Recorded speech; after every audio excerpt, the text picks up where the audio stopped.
Good afternoon, everyone, and welcome. I'm Mai Sisla, the Deputy Director of the Aspen Tech Policy Hub. For those of you who are new to us, we are a policy incubator that trains scientists and technologists on how to engage with the policy process. I'm excited to welcome you all today to our second demonstration day event for our third cohort of our full-time fellowship program. For those of you who are new to us, our fellowship program welcomes 15 members in every cohort who spend 10 weeks with us full-time to learn about policy impact and policy making, both inside and outside of government. This cohort started their time with us in September of last year and ended their fellowship in late November. Over the course of 10 weeks, our fellows spent time working on a policy project. During the fellowship program, they identified a tech policy problem they were passionate about solving, conducted research on it, mapped and talked to stakeholders, ideated on solutions, and developed products in aid of their solution. This cohort's projects spanned from solving issues related to contractor worker compensation disparities in tech companies to strengthening student data privacy in public schools. Today, we present the second of these groups' projects. These projects are specifically focused on empowering workers and voters through tech. Tech can at times be used to empower disenfranchised groups. When used, tools can help equalize opportunity, compensation, and access to resources across organizations. Today's projects aim to answer the question, how can tech be used to even the playing field for workers in corporate hierarchies and voters with limited resources? Just some quick logistical notes on today's event. We will first be hearing from 4 fellows who will be presenting their 3 projects. Then we're thrilled to introduce former Director of Data and Technology for Voter Protection at the Democratic National Committee, Joshua Scollins, who will give a keynote speech commenting on the 3 projects. We'll then open it up to Q&A for Josh and all of the fellows, so please use the Q&A box to submit your questions as the fellows and Josh are presenting. In tandem, we'll be sharing links to our fellow products via the chat box, so please take a look there. Now I will turn it over to our first 2 fellows for today's session, Arman, Jaffer, and James Liu, who will be presenting their project focused on closing the compensation gap for tech between full-time workers and contractors at tech companies. Arman Jaffer is a product manager on the education team at the Chan Zuckerberg Initiative, and James is currently a product leader serving a tour of duty at the US Digital Service and previously worked at Color Health, Google, and Dropbox. Over to you, Arman and James.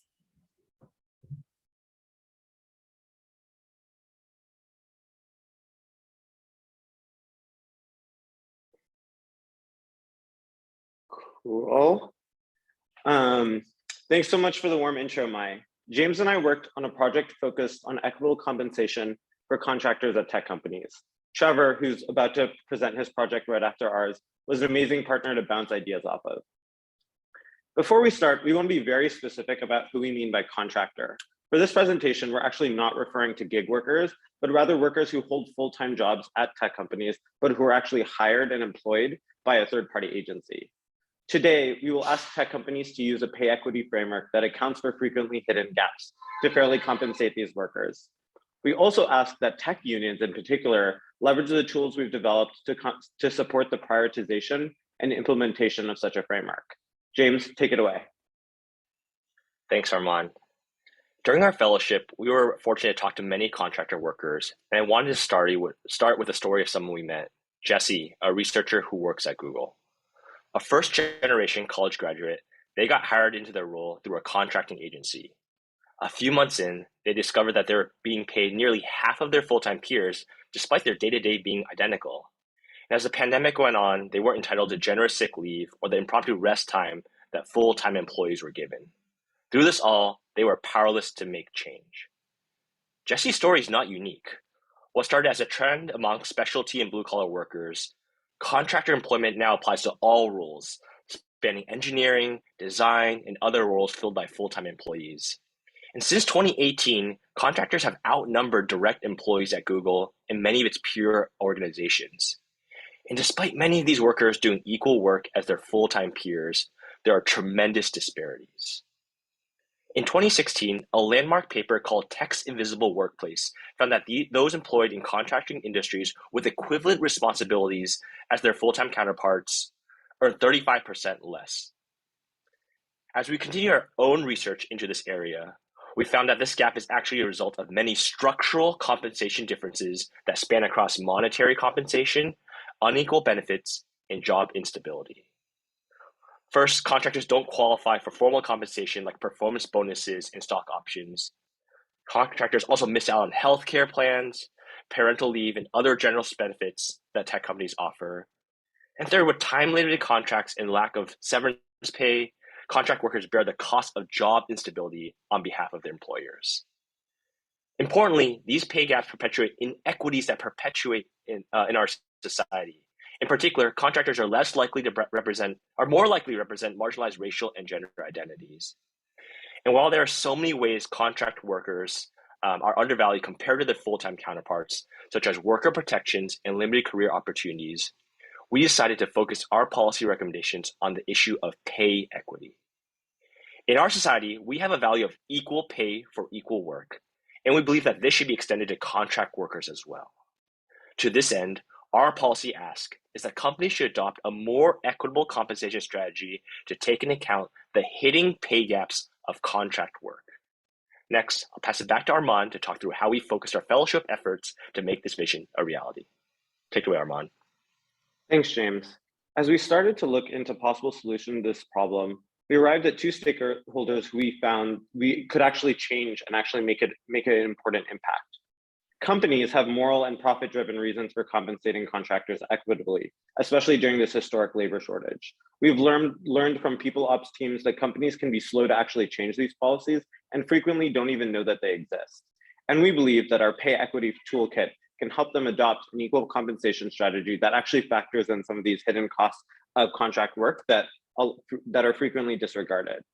We're also at this unique policy moment where there's this surge of tech worker interest in collective action and organizing and forming unions and employee groups. And we believe that they can be a powerful force to help companies accelerate the adoption of equitable pay policies. We are specifically asking these unions to advocate for our equal pay framework for full-time and contractors with similar roles. If you're not familiar with tech unions, they're this growing trend in the tech industry and are actually redefining what workplace organizing can look like. Because of how in demand their skill sets are, organized tech workers actually have a huge amount of leverage over their employers. And there's actually a lot of momentum. In 2019, there were essentially no tech unions in the sector. And now in 2022, there's over 20 at some of the biggest tech companies there are. Lastly, through in-person interviews and research, we've actually learned that tech union members that are full-time employees are motivated by issues that are more than those that actually have a direct effect on them, but also could span their coworkers who may not receive the same benefits as they do. We found that one of the biggest obstacles to closing pay gaps was that it's often very hard to quantify them in the first place. The gaps accumulate over across a dozen differences between how contractors and full-time employees are compensated, which makes holding companies actually accountable for closing these pay gaps really challenging because you're not holding them accountable for one pay gap, but 12 that are distributed across a bunch of different benefits. One of the tools we developed was a contractor pay equity calculator to highlight such gaps. The calculator has several components, and so this is just one page of it, but I'd like to draw your attention to how we've calculated a wage gap using the myriad of differences in how contractors are compensated. As you update the wage and other compensation benefits such as PTO, as you can see right there, severance and sick leave, you can see how the compensation gap closes. If companies actually want to serve their bottom line and stand by their commitments to pay equity, they will work to get that number down to zero.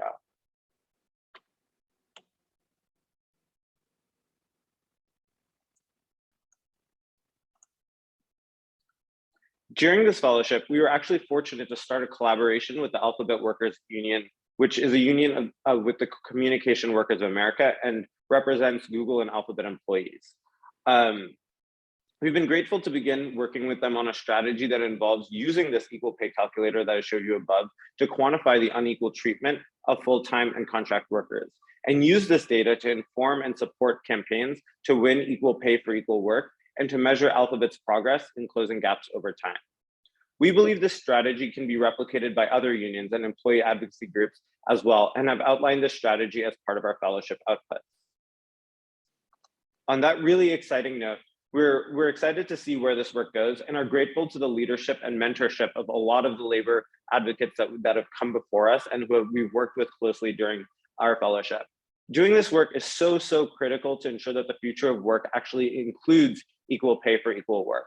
The stakes are huge and we're at this pivotal moment, so increased organizing and transparency is the critical next step.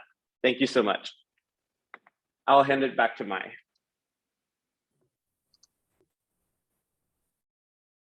Wonderful. Thanks so much, Arman and James, for showcasing your contractor pay gap calculator.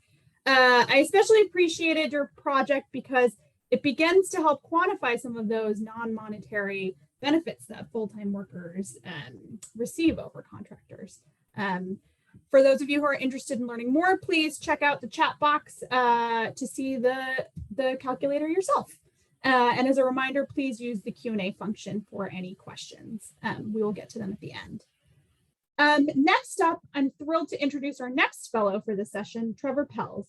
Trevor will be showcasing his project on utilizing decentralized autonomous organization structures, colloquially known as DAOs, to ensure that tech startups are more democratic. Trevor is a technologist, writer, and activist working to advance the rights of working, undocumented, and queer people. He previously was a product manager at Google, Facebook, Pinterest, and Lyft, as well as the founder of a Y Combinator-backed startup. To teach us about worker-led startups on the blockchain, over to you, Trevor. Thanks, Mai. So today I'll be proposing a new model for worker-led technology startups using a governance structure formalized on the blockchain. To help make it a reality, I'm recommending policy changes at organizations that invest in large numbers of early-stage tech companies. But first, why should startups consider worker leadership at all? Well, we've seen many stories lately about the so-called techlash, with big tech increasingly criticized for prioritizing short-term profits over social responsibility. This is the so-called shareholder value doctrine taken to its conclusion. Since a public company is owned and controlled by its investors, immediate appreciation of their investment is supposed to be its only priority. But that idea is facing mounting critique, and both sides of the aisle have called for a new way forward. Some have suggested giving complete control of startups to their founders and trusting them to make the right decisions. But given the problems that this concentration of power has caused in the past, I think it's worth experimenting with governance models that distribute that authority more broadly. I'm talking about worker-led businesses, where instead of having investors or founders pick the company's board members, they're democratically elected by all employees of the company. Now, this isn't a new idea. Plenty of these businesses do exist today, and research has consistently shown that they're actually more efficient than their investor-led counterparts. This is because they attract and retain better talent, and because workers have more on-the-ground information about how to improve daily operations. But in spite of these advantages, large tech companies don't use this model now. Why? Well, because worker-led businesses raise far less starting capital. These companies are reluctant to give up traditional stock to mainstream investors because the usual legal arrangements make it impossible to ensure that the workers will stay in control. And in turn, investors are wary of putting their money into something that won't provide those normal terms, especially when there aren't existing success stories in tech to justify it. So worker-led businesses are left to fund their own growth out of existing profits until they can reach national scale. But for most technology companies, this isn't an option. The thing that makes these businesses valuable is their network effects. Facebook is only useful to us when all of our friends are already on it. So these companies need massive scale in order to become viable at all. They need vast quantities of capital before they have meaningful profits. This is exactly what venture capital, or VC, is built to fund. And that's the problem. Worker-led businesses need VC funding to get to scale, but they can't get VC funding without sacrificing that worker leadership. Now, until a few years ago, there wasn't an answer to this dilemma. But advances in crypto or blockchain technology have unlocked a new way forward, namely the DAO. A DAO, or decentralized autonomous organization, is a way to enforce democracy on the blockchain. Basically, it means storing a company's treasury as cryptocurrency and gating access to that money on approval from a majority of workers. Now, if that's not clear, just know that the key innovation is that this version of worker democracy can't be undone by courts or attorneys after investor pressure. It's an incontrovertible technological fact. By using DAO technology as a guardrail around democratic control, these companies are able to compromise much more on other issues. They can adopt a normal legal structure, establishing the business as a corporation with only a few changes to the bylaws. Basically, they can afford to concede the majority of future profits on normal investor-friendly terms because the DAO keeps the worker leadership part independently secure. And maybe even more important, it opens up the possibility space for VCs. Before, the lack of existing worker-led tech companies looked like a failure. But with this novel technology, it begins to seem like an opportunity. Something that's fundamentally new, that could grow to rival and even replace today's tech giants. So to kickstart this change, I've chosen to target startup accelerators as a key power player. Accelerators like Y Combinator and South Park Commons are investing institutions that take small, standardized stakes in a bunch of companies who are still developing their products. This means that they have a financial interest in discovering these trends ahead of their peers, plus the ability to communicate this alternative structure to many early-stage businesses at once. So my proposal is for the most popular accelerators to add this option to their introductory materials, particularly targeting founders who are already interested in social impact. I'm also asking them to make these companies eligible for their follow-on investments and to allocate 5% of their next funding batches to these companies. Many of these organizations already fund a few nonprofits each year, so this isn't a huge leap from their existing practices. And the size of the initial bet is small on the scale of their experiments with new industries like construction or insurance. But if they can break the seal by proving that worker-led DAOs can secure VC funding, it would create a huge opening in the market for more founders to pursue this option. To help make this happen, I created a few tools. First is a policy memo laying out the case in detail, aimed at the accelerators themselves, so they can share it within their organizations. Second is a toolkit which accelerators can give to curious founders, walking them through the practical details of this approach. The first part introduces and makes the empirical case for a worker-led business. The second part is a step-by-step guide to adopting it for their own organization, including the legal structure and the technical details of the blockchain portion with a sample software stack.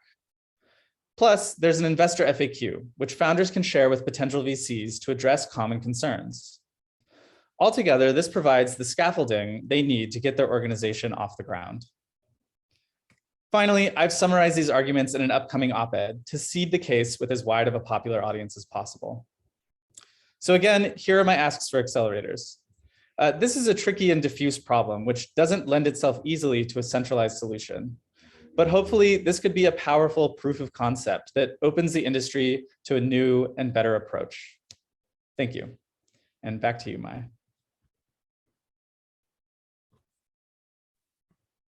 Wonderful. Thanks so much, Trevor, for showcasing your project for why startup founders and accelerators should consider structuring their companies using DAOs. For those of you who are interested in learning more, please check out the chat box to see Trevor's project. Next up, I'm thrilled to introduce our third fellow, Hillary Brasseth, who will be showcasing a project on ways to use tech to improve voter turnout for overseas voters. Hillary is an associate director of product at Huge Inc. and was previously a VP of product at Votes, a venture-backed company building accessible voting methods with smartphone and blockchain technology. Before we introduce Hillary, though, I want to turn it over to our director, Betsy Cooper, who is going to make a special commemorative announcement before Hillary presents her project. So over to you, Betsy. Thanks so much, Mai, and thanks everyone for joining us today. Before we let Hillary present her wonderful project, we want to take a moment to make a special announcement in honor of our fellow and one of our former employees, Sevilla Pitt. For those of you who might know the Hub well, Sevilla was the Hub's first employee. Though she only spent 10% of her time at the Hub, she reviewed and helped select every single fellow for our Aspen Tech Policy Hub classes, including a few of the fellows who are presenting today. She made our events run smoothly day in and day out, One of my favorite days on the job was going to lunch with Sevilla after we finished selecting the fellows and hearing about her dreams for the future. Sevilla was so much more. She was an integral part of Aspen Digital. She managed all our cybersecurity events and programming and handled numerous staff transitions. It's really hard to come across how delightful of a person she was. She was incredibly caring. For example, she would constantly check on folks unprompted just to make sure they were doing okay and ask them if they needed any help. She was just always trying to do whatever she could for people. She never wanted credit. We also learned how much she was passionate about being in Washington, D.C., and that had been a dream of hers for many years before taking the Aspen Institute job. Sadly, about a year ago, Sevilla started experiencing some health symptoms and passed away of pancreatic cancer in January 2021. She's left a huge hole on our team. In honor of Sevilla, the Hub and Aspen Digital established the Sevilla Pitt Memorial Fellowship to honor Sevilla's amazing legacy. We will award the fellowship to the member in each class who has passion for the climate and the environment, which is something Sevilla cared about deeply, or shared her interest in Washington, D.C. policymaking and exemplified her selflessness and generosity of spirit. We will bring that person to Washington, D.C. to meet the Aspen Digital team and to engage in the area of their passion through meetings in the Capitol. We are delighted to announce the inaugural Sevilla Pitt Memorial Fellow to you today, our next fellow, Hillary Bresseth. We asked this cohort of fellows for their nominations, and one person stood out both to us and to the fellows. This person received more votes from their colleagues than any other person. Here's what some of the other fellows had to say about her. This person stands up to coordinate group work with joy. She sends useful and positive feedback, pours a ton of work into group projects to set up processes and presentations, offers up design services for the whole cohort, and is just really nice. So Hillary, congratulations on being our first Sevilla Pitt Fellow, and over to you to teach us about improving voting abroad. Thank you. Thank you so much, Betsy, and to the whole team for an incredible honor. It's truly an honor to be receiving that, and also just to know how incredible of a person Sevilla was. And in her honor and in honor of this fellowship, I want to share about a topic that I care deeply about with you all that I spent the last 10 weeks researching and diving into: voting from abroad. I want to start out with a story. This topic is near and dear to my heart. I spent about 3 years living and working overseas in a country called Guinea, located in West Africa, as a Peace Corps volunteer. I adored my time in Guinea. Many never thought I would come back to the United States. But one of my biggest challenges and frustrations was that because Guinea had no post office and I had no printer in the village in which I was stationed, I was unable to register to vote from abroad, let alone submit a ballot from abroad. It may be a little known fact to many of you on this call, but in fact, 2.9 million eligible Americans eligible to vote live overseas. This comes in the form of folks who are deployed to serve this country, or somebody that might be deployed for a company to serve and work overseas, or just an American who chooses or elects to live overseas or retire overseas. 2.9 million eligible voters is the equivalent to the voting population of South Carolina. In other words, this number is enough to sway an election. But only 7% of these voters, at best, vote. In fact, this constitutes one of the most disenfranchised demographics and one that's not talked about as widely on the national scale. The reason that these voters don't turn out as well is because, in the first place, they either have inadequate voting options, or they lack access to a post office or a printer, like in my case, in a village in West Africa. Furthermore, in the process of doing a deep dive into research and speaking to overseas citizens, many told me that that the citizens that they spoke to overseas were not even aware that they were able to vote. So the question that I became obsessed with over the last 10 weeks is how we might leverage technology to reduce obstacles facing overseas voters. As many of us know, our lives have completely revolutionized with the advent of digital and mobile technology in the last decade. And so the question I became curious about and examined was understanding the spectrum between no technology to facilitate voting versus the extreme other end of the spectrum of lots of technology. And where I've netted out is somewhere in the middle with a few recommendations. The thing I'd like to recommend is to elevate technology best practices that can enable and increase overseas voter education, registration, and turnout. How?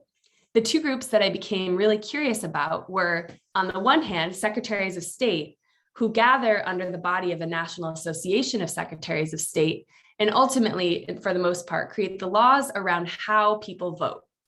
And secondly, the Federal Voting Assistance Program, or FVAP, which is part of the Department of Defense and exists in order to help raise awareness for how overseas citizens can contribute to our electoral process. What I ended up building as tools for these two bodies were, on the one hand, a playbook to equip secretaries of state with those technology best practices. And secondly, I designed a voter wizard, which is a tool that FVAP could implement on its website, which otherwise has a variety of competing audiences, from researchers to voters to election officials, to better capture a voter who might land on their website and more immediately direct them to the resources that they may need in order to learn how to vote in their specific state. A brief context before I dive into those tools. As we all know, elections in this country are complex. There are many steps along the way, and along each of these steps, there's both opportunity for making voting easier, but also potential for risk. And furthermore, every single state in this country has different laws around how and the ways in which people can vote. This is why I became very interested in these two groups and have targeted the tools that I produced for both of them, because they uniquely are positioned to impact that subset of voters that are stationed overseas. All right, diving into the tools. First of all, the playbook for the secretaries of state. I built out a playbook with 4 main recommendations for secretaries of state to take action on. These recommendations were pooled as a result of multiple conversations spanning multiple different election officials at multiple varying levels of jurisdictional power. Many states are already doing great things when it comes to overseas voters, versus others that aren't doing as much as they could do. And so I pooled all of these recommendations into a playbook so that any Secretary of State could read up on tactical things to do to implement to better the experience for overseas voters. These include, 1, recommending digital signature on the federal postcard application, which is required for any overseas citizen to register to vote. By implementing digital signature on this form, which this playbook outlines how to do so, states could drastically reduce the barrier to entry for voters desiring to vote from overseas. The second is to implement a ballot tracking mechanism on the basis of a very successful pilot implemented by FVAP and other partners, where overseas citizens had a better ability to track the ballot after they mailed it from overseas. Third, I recommend secretaries of state investigate implementing innovative email technology and service providers that would allow them to better maintain a database of overseas citizens and communicate with them early and often on how and when they need to register and vote. Finally, similar to technology, design has revolutionized our lives, making it much easier to consume information. I recommend that secretaries of state think about design as not just a way to make materials look pretty, but as a functionally necessary tool to make understanding how to vote from abroad markedly easier. And the last output, the voter wizard for the Federal Voting Assistance Program. As you can see, the Federal Voting Assistance Program has a very complex site that targets multiple different audiences on this upper navigation bar. What I recommend is they implement around election time a wizard that would capture the voter with this easy pop-up asking if the person visiting is trying to vote. It would then pop the voter into this flow of questions to better guide them without as much of a lift to the resources they need in order to vote from abroad. This website wizard would also alternatively allow FVAP to better understand the audiences coming to its website through analytics and even dig into the details of whether or not the voter has a printer. In sum, by empowering, educating, and incentivizing election officials on how they can leverage technology to better support overseas voters, they can both increase registration and turnout. I encourage you to take a look at these outputs on the Aspen website, and I'd be happy to follow up for anybody who has any questions. Thank you so much again in helping to shift the balance for these overseas voters. Thank you. Wonderful. Thanks so much, Hillary, for showcasing your project on using tech to improve overseas voting.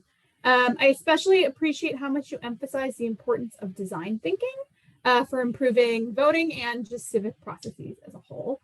For those of you, if you'd like to learn more about Hillary's project or see her wizard tool close up yourself, please check out the links in the chat. And please ask any questions in the Q&A box. We'll get to questions at the end. And congratulations again, Hillary, for being our first Civilipet Memorial Fellow. Next, I'm thrilled to introduce our keynote speaker for today's event, Josh Scollins. Josh is former Director of Data and Technology for Voter Protection at the Democratic National Committee.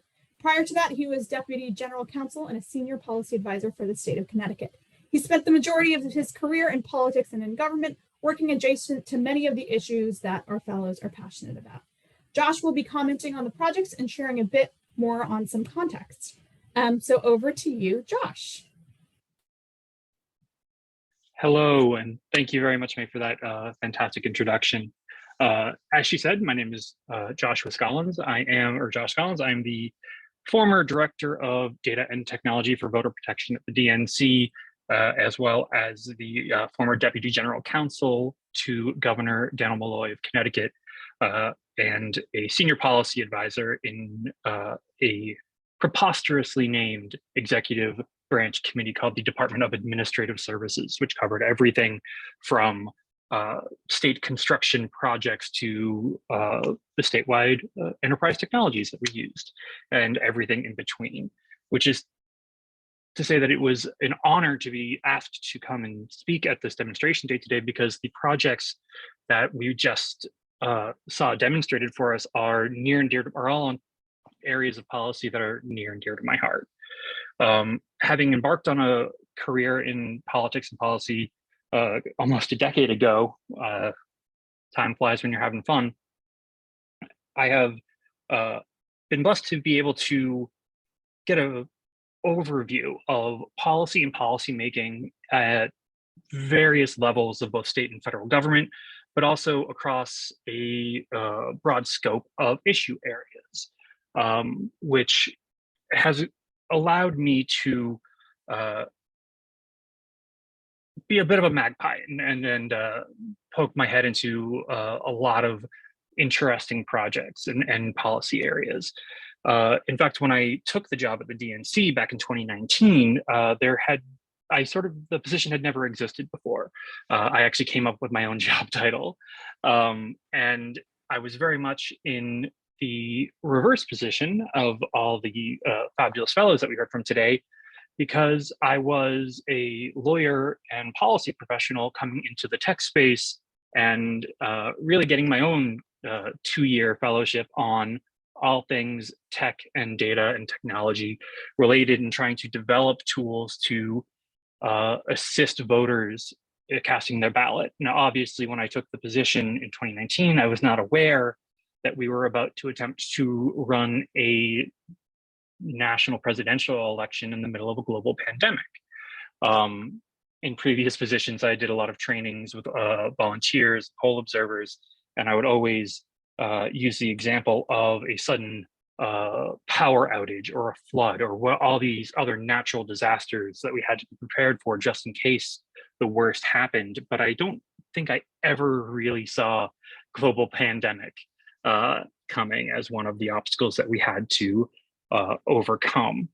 But over the course of 2020 and 2021, we had to figure out how voters were going to be able to cast their ballot and safely and effectively, and most important, or just as importantly, trust the process that they were going through.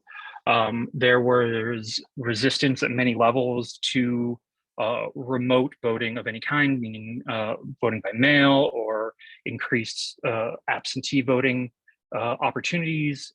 And we had to work with policymakers at the state and federal level, including the Association of Secretaries of State that we heard from earlier, and Congress, to try to go from 0 to 60 real quick.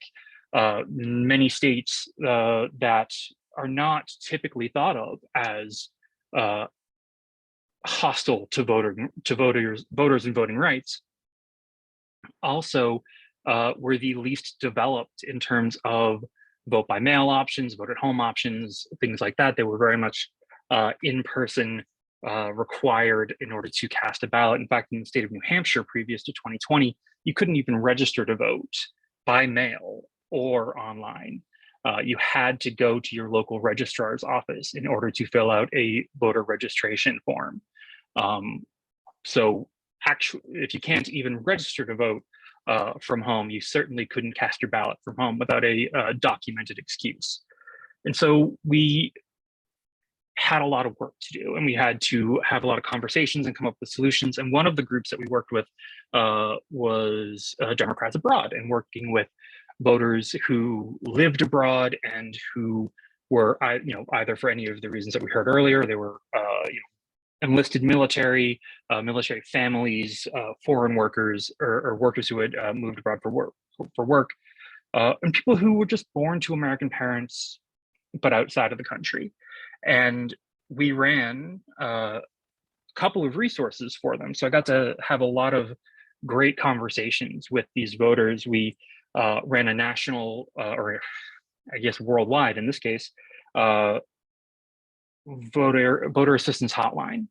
And so we would get phone calls from voters overseas, trying to figure out how they could cast their ballot and what the steps were, and in some cases where they were even allowed to vote, because the FVAP website, while fantastic and would be even better with that great tool we just saw,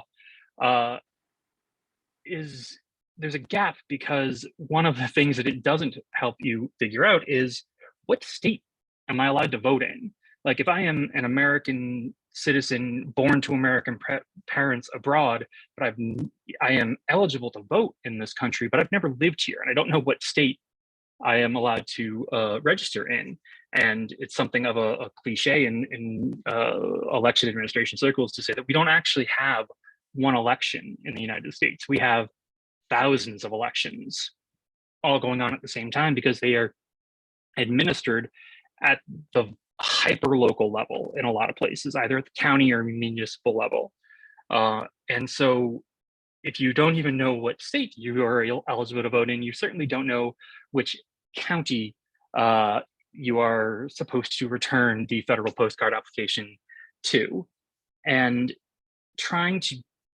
the heartbreaking outcome of a lot of these conversations was that we just weren't able to get those people registered and to get them a ballot. And that is certainly a huge barrier to almost 3 million voters and people who are being denied their right to participate in their own government, which is the foundational issue that allows us to solve all the other problems. Without the ability for voters and citizens to feel engaged and as though that their voice matters and they are part of a self-governing body, they have the ability to affect their own destiny, then the entire system falls apart. Which I really hope that we can start applying to other sorts of organization. Seems like a small word to use for them, but things like the DAOs and the worker-led startups that we heard about earlier, allowing workers to feel a sense of ownership or a stake in the outcome, and that their voice matters in the decision-making process that sets many policies that affect them much more closely than many federal laws or policies. How much paid sick leave your company offers you is probably going to affect your life on a daily basis quite a bit more than page 173 of the new banking bill. So we have to get creative. And one of the stories that I keep coming back to in my head when I was hearing these presentations was a conversation I had while I was at the state of Connecticut with some employees who had been there quite a bit longer than I had. And it was about grant management. And we had received a grant to build a online job application system. The state of Connecticut had never, and this was in 2017, the state of Connecticut had never had an online job application system or even an online job posting system. In fact, the law still required that physical pieces of paper be pinned on a physical board, and that was how open positions were being advertised. Interesting side note, those boards were behind security, which you had to get through in order to get into the building, and which means you had to have an appointment, which means they weren't actually all that public. But one of the things that was causing us problems with it, this grant was an infrastructure grant. And the definition that these people, that these longtime state employees, the policy they had come up with was that meant we had to build physical servers in the state of Connecticut. And those physical servers were the infrastructure, which gave us the hook to build this new system. But that meant we were spending millions of dollars in consulting fees and redesigning a already functional product to run on our own servers, and then additionally paying more contractors to service and support that project, because the original vendor is like, we have our cloud-based system, we are not supporting that, we will build it for you, but we are not going to support it. And so we're just millions and millions of dollars of wasted taxpayer dollars, all because of a small policy decision that got made in a meeting. And luckily we were able to remove or to change that policy and build the system the way that it was intended, and was a huge success across to implement a enterprise technology over the entire state workforce, which was tens of thousands of people, was a massive undertaking, and getting that across the line was a huge step forward. And so we're going to need folks like these amazing fellows that we've heard from today to think of the creative solutions. How can we make positive changes in the face of a slow policymaking process, and one that doesn't necessarily always serve the needs or move at the speed that we would like? And hopefully the creative and brilliant people like those that we've heard from today will be at the forefront at leading that charge while the government catches up. And back to you, May.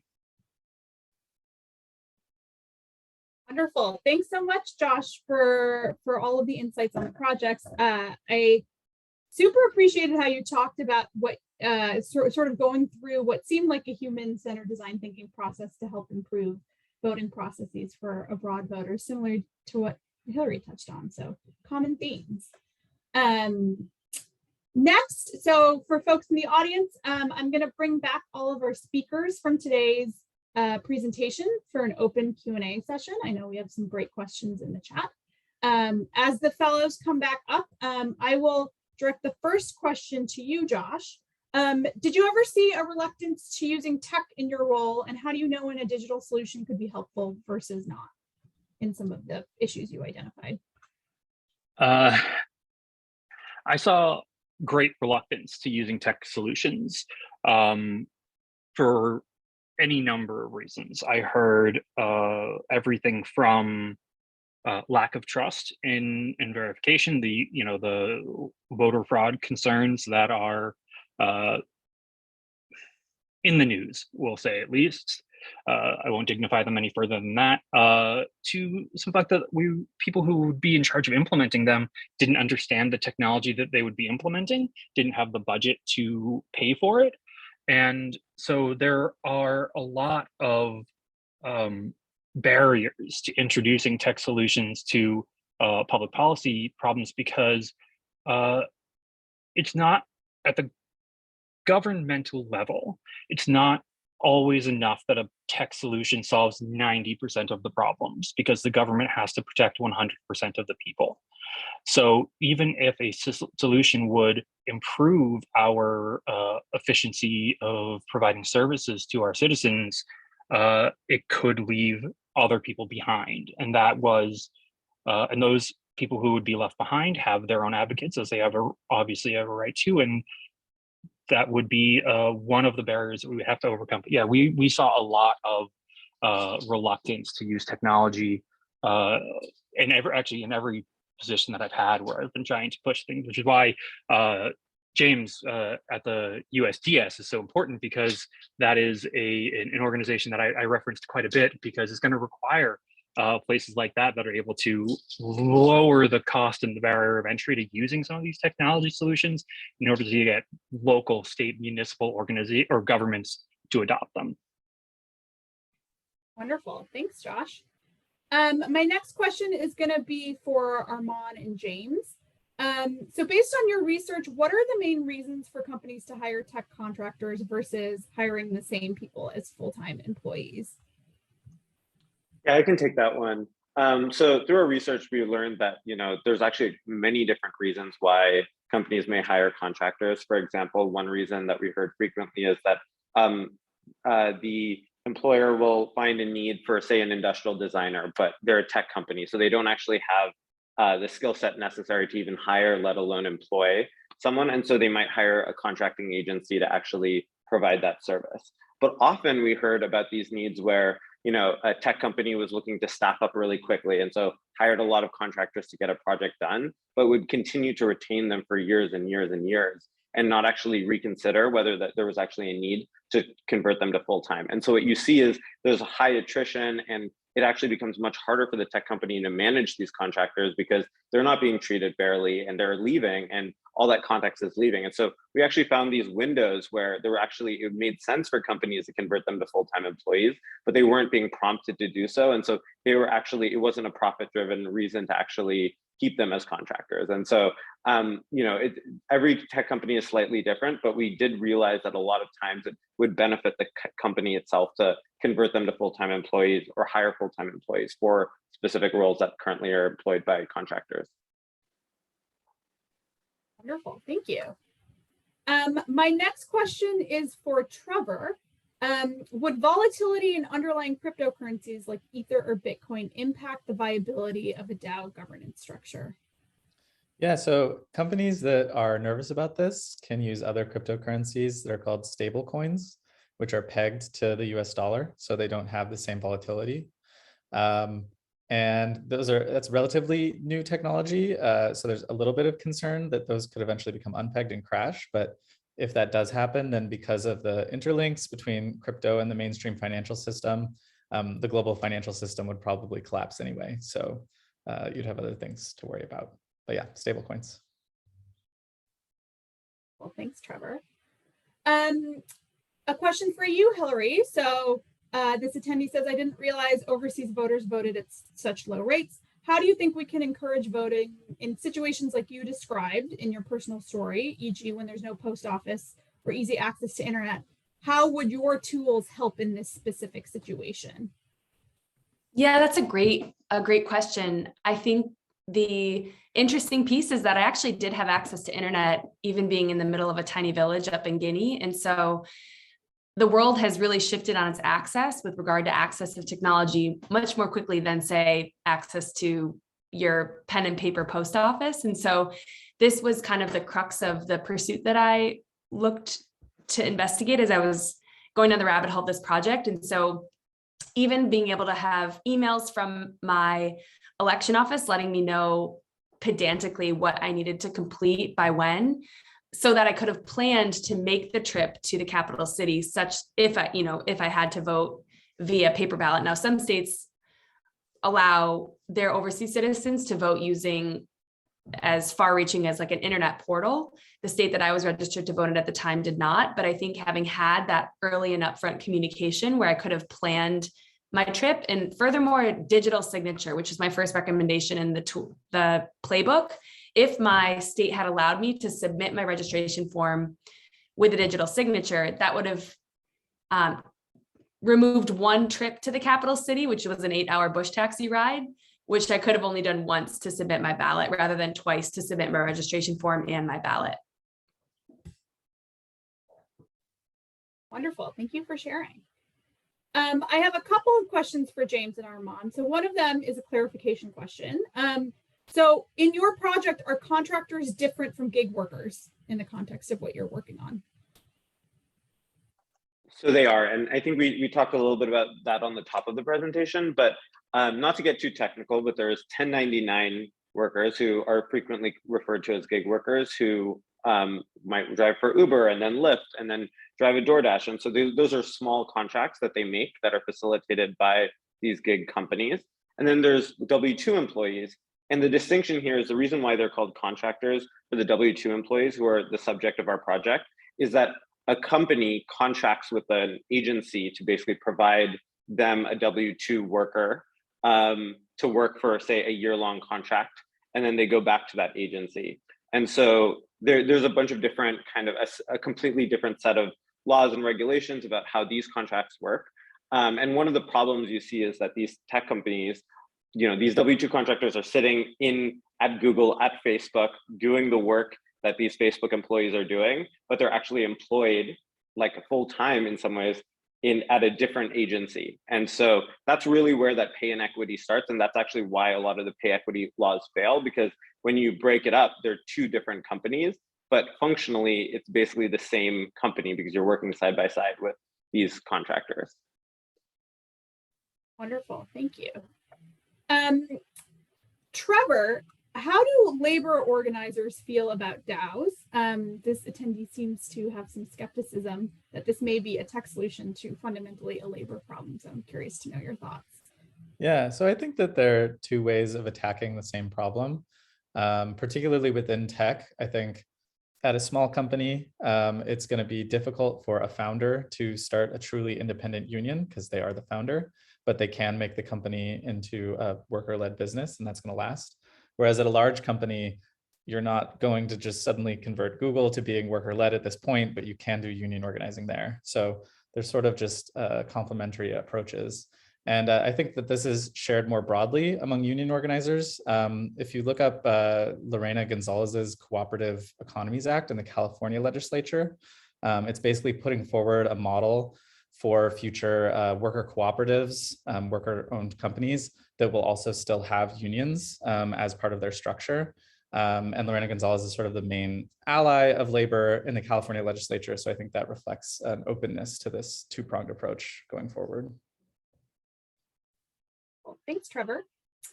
Hillary, on this blockchain thread that we're on, could there be a way to incorporate technology into ballot tracking, as you discussed, to address questions or concerns on voter fraud?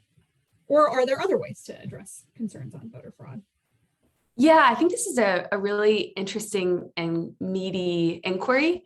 And there are some organizations that are experimenting with, from one end of the spectrum, ballot tracking, to the other end of the spectrum of allowing voting to actually happen using technology that is integrating blockchain in some form or capacity.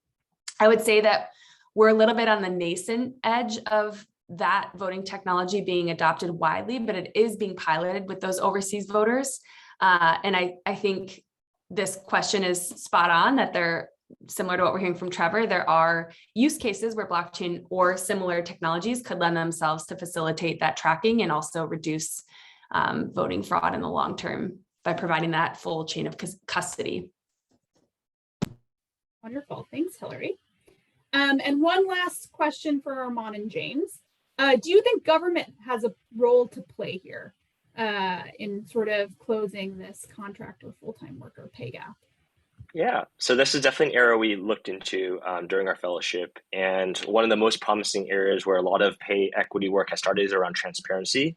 So we do have laws at the federal level and strengthened by certain states as well, in California and Colorado, where you report data on pay across gender, ethnicity, and role.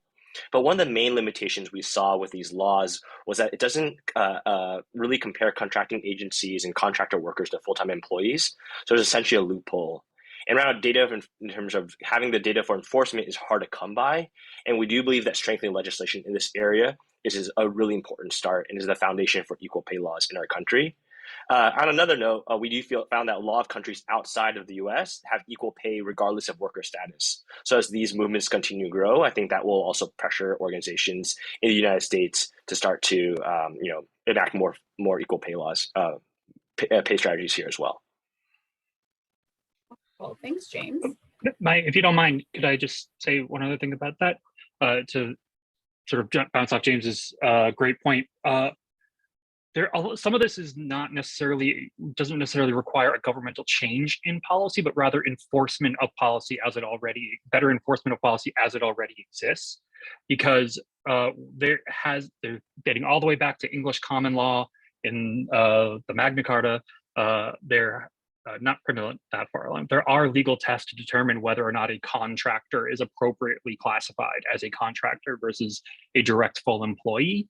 And if they are sitting next to a full-time employee and they are indistinguishable, they do not meet that test, and those companies should be investigated by the Department of Labor in their state or federal level and forced to change that classification. So some of these things already exist, but we have a bit of a failed enforcement policy. Wonderful. Thank you. Thank you for that additional context, Josh. One last quick question for everyone who is on right now. What is the quick few word phrase, bumper sticker phrase you'd like our attendees to take away from your presentation? Josh, I'll start it off with you. Oh, I was hoping I would get to go last. In terms of trying to put it into a bumper sticker slogan, the first thing that came to my head was move fast, but don't break things. Wonderful. James? The future of work is now. Great. Arman? Workplace solidarity is the only way, or the bee's knees. Love it. Trevor? Secure economic democracy. And last but not least, Hillary? Building on Trevor, I would say technology is not inherently bad. There are ways to leverage it safely and securely to help voters vote. That was a long bumper sticker. That was a long bumper sticker, but kudos to everyone else. I think that actually was one of the more realistic, like actual few phrase bumper sticker answers we've gotten. So nice job, everyone. So with that, I'd like to close out this afternoon's event. Thank you so much to the fellows and to Josh for joining us, and to the fellows especially for showcasing your presentations. I also wanted to take a moment to thank the funders that made this possible. This includes Craig Newmark Philanthropies, the Hewlett Foundation, Omidyar Network, Ford Foundation, and Smith Futures. I also want to thank our phenomenal team that made this happen. This includes our project manager, Meha Alawalia, program assistant, Maeve Steddon, and our fearless leader and director, Betsy Cooper. If you would like to have the opportunity to do projects like these, please check out our climate cohort application, which is a new full-time fellowship that we're launching, open for scientists and technologists interested in using policy to help prevent climate change. We check out the link in the chat. Applications for that cohort are open until February 28th. And last, I want to invite you all to join us in 2 weeks for our third of 4 demo days from this cohort. Our third demo day will be focused on using tech to accelerate adoption of mental and behavioral crisis calls. And will be focused on a new mental health hotline launching in July of 2022 and how the federal government can address these crises. If you're interested in attending, please check out the chat to register for the event. It will be keynoted by Tara McGinnis, founder of New America's New Practice Lab and formerly a senior advisor at the White House. We hope to see you all there, and registration is in the chat below. Thank you all for joining us today.